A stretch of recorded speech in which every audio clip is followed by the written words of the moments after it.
நீ எல்லாத்தையும் மறக்கிற மாதிரி இந்த விஷயத்தையும் மறந்துரு. உன் மனசுல இருக்கிற இந்த விஷயத்தை அழிச்சிரு. இப்படி ஒரு விஷயத்தை நீ கேட்கவும் இல்ல, நான் உன்கிட்ட சொல்லவும் இல்ல. யாருக்கும் அது தெரிய வேணாம்.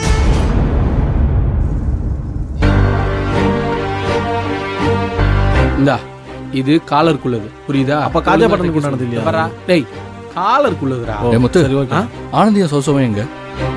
தெரியலையே மாப்ள, நான் பாக்கலையேடா. ஜெயந்தி, ஆனந்தியா சோசவன் எங்க? தெரியல அன்பு, இன்னைக்கு புது வேலை வந்துட்டதுனால நான் வேலையா இருந்துட்டேன். அவங்க எங்க போனாங்கன்னு கவனிக்கல. என்னாச்சு அன்பு? இல்ல ஒண்ணும் இல்ல, நீ வேலையை பாரு, நான் பாத்துக்கிறேன்.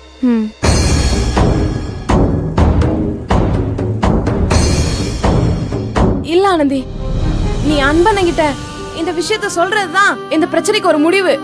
இல்ல, அன்பு கிட்ட நான் சொல்ல மாட்டேன். நீயும் சொல்ல கூடாது.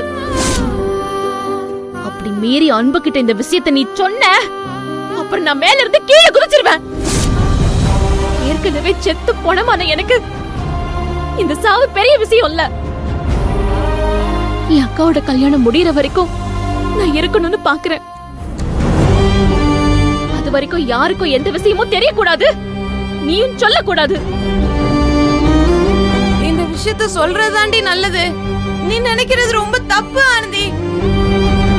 உன் பிரச்சனைக்கான தீர்வு அன்பனால மட்டும்தான் கொடுக்க முடியும்.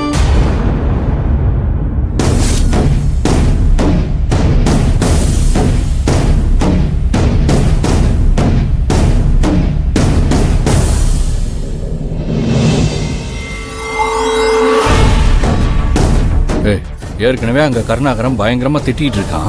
இப்ப வேலையை விட்டுட்டு வந்து நீங்க 2 பேரும் இங்க தனியா என்ன பேசிட்டு இருக்கீங்க?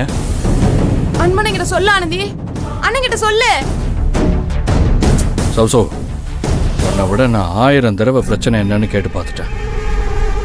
எவ்வளவு கேட்டாலும்